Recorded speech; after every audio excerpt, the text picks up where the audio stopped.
धुळे मनपाच्या विरोधात मनसे आक्रमक, शहरात आरोग्य सुविधा पुरवा अन्यथा आंदोलन. पावसाळा सुरू झालेला असून शहरात डासांचं वाढतं प्रमाण धुळेकरांना त्रासदायक ठरत आहे. अनेक नागरिकांना डेंग्यू, मलेरिया सारखे गंभीर आजाराचे सामोरे जावे लागत असून सध्या धुळे शहरात डासांच्या उच्छादामुळे रात्री झोपणं देखील कठीण झाले असून या संदर्भात अद्याप देखील मनपाकडून मात्र शहरात कुठल्याही प्रकारच्या योजना राबविलेल्या गेलेल्या दिसत नाही. त्यामुळे मनपाच्या विरोधात मनसे चांगले आक्रमक झाल्याचे चित्र पाहावयास मिळत आहे.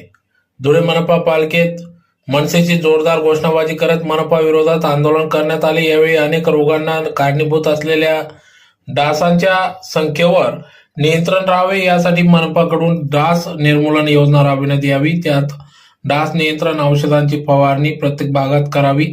घरोघरी वापरायचं पाणी साठवून ठेवलेले आहे, त्यात मॉस्किटो औषधं टाकण्यात यावी, जेणेकरून भविष्यात येणारे शहरावरचे डेंग्यू, मलेरिया आजाराचे संकट टळू शकतो.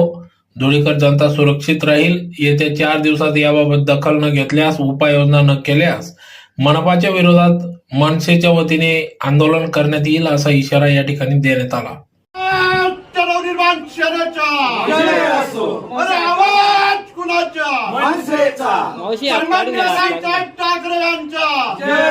महाराष्ट्र नवनिर्माण सेनेचा सुरुवातच झाली नाही फवारणी.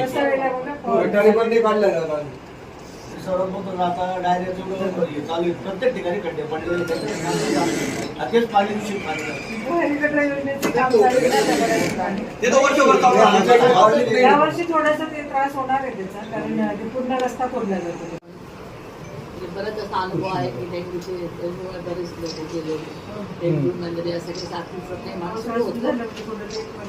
पण आता काहीतरी सुरुवात व्हायला पाहिजे होती. आता आम्ही काहीतरी सुरुवात करावं. शेवटची फवारणी गेल्या 6 महिन्यापूर्वी आमच्याकडे तर काय ml 10 ml अँटी मॉस्किटोचे ते किती घरांमध्ये टाकले तुम्ही? पहिला पाऊस पडला की किती पाऊस पडून गेले? तुम्ही सांगता 100 घरांचा GR दाखवा तुम्ही मला. 100 घरांचा GR आहे का? मी वाचलाय GR. मागच्या वर्षी डेंग्यूने किती हातकार आपल्या धुळे शहरात घातलेला आहे याची तुम्हालाही जाणीव असेल. 3 वर्षाचं लहान बाळ वारलो, कोण जबाबदार याला? तुम्ही का महापालिका? ज्याच्या घरचं जातं ना त्याला कळतं. काही बोलत जाऊ नका. महाराष्ट्र नवनिर्माण सेनेचा, महाराष्ट्र नवनिर्माण सेनेचा.